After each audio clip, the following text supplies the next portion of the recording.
Good morning and welcome back. We are continuing with our 365 days of Bible study, and today we are continuing with the Jesus story from St. Mark's Gospel, which was copied largely by Matthew and Luke. And here today on day 292, we are looking at the story of what happened when Jesus took three of his closest disciples up the Mount of Transfiguration. Mark chapter 9, verses 2 to 13. 1 week later, Jesus took Peter and James and John with him, and he led them up a lofty mountain by themselves alone. And he was transformed right in front of them, and his clothes became glaringly white, so white that no earthly bleacher could bleach them. And to them there appeared Elijah with Moses, and they were talking with Jesus. And Peter spoke to Jesus, saying, "Rabbi, how good it is for us being here. Let us make 3 tents, one for you, one for Moses, and one for Elijah," because he didn't know what to say, since they had become terrified. Then a cloud came and covered them with its shadow, and a voice came out of the cloud, "This is my son, whom I love. Pay attention to him." And suddenly, as they looked around, they saw nobody with them any more, except Jesus. And as they descended out of the mountain, he directed them to tell nobody what they had observed until after the Son of Man arose from the dead. So they asked him about it. "Why do the scribes say that Elijah has got to come first?" And he replied, "Yes, Elijah has come first to put everything right. How come it is written about the Son of Man in Scripture that he will have to suffer many things and be thought nothing of? Yes, I can assure you that Elijah really has come, and they treated him just as they liked, exactly as it had been written about him."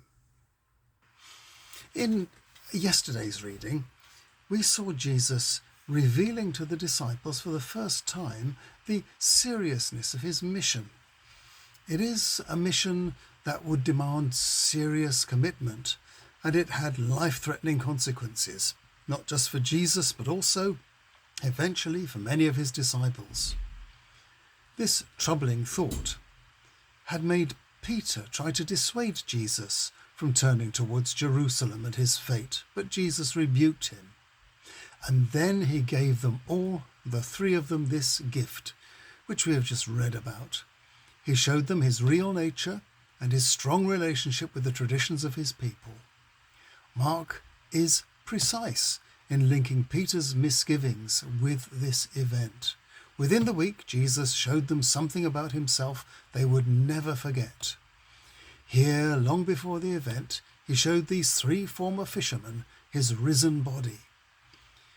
They went to the summit of one of the 4 mountains that were over 1,300 meters high within 20 miles of Caesarea Philippi, and there they saw Jesus transformed, shining brightly. At this point, Matthew and Luke add that it isn't just his robe, but also his face that shone. They may have been influenced by the Old Testament story of Moses coming down from God's mountain with a shining face. The disciples see the shining figure of Jesus speaking to Moses, accompanied by Elijah. Once again, it is Peter who speaks up, this time trying to make up for what he had said at Caesarea Philippi by making a foolish suggestion. Where were they going to get the materials to make 3 bivouacs on a bare mountain?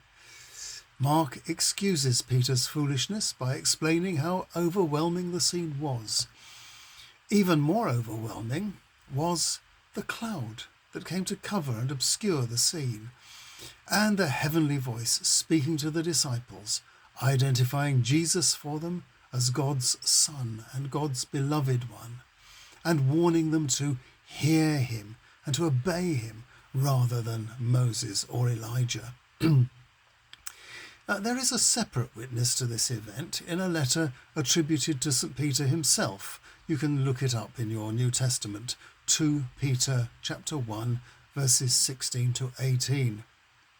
These former fishermen had been given a vision of the risen Lord ahead of time, with an assurance that John the Baptist had actually been the foretold Elijah figure, and that Jesus was now to be regarded as the Son of Man, the Son of God, the representative of old Israel, now fulfilling its destiny of bringing salvation to the world.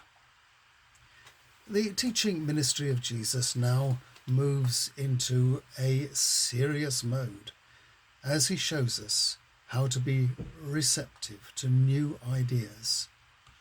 Our minds must be open to new experiences, as a child's is, as we shall see in our reading from St. Mark tomorrow. I'll see you then.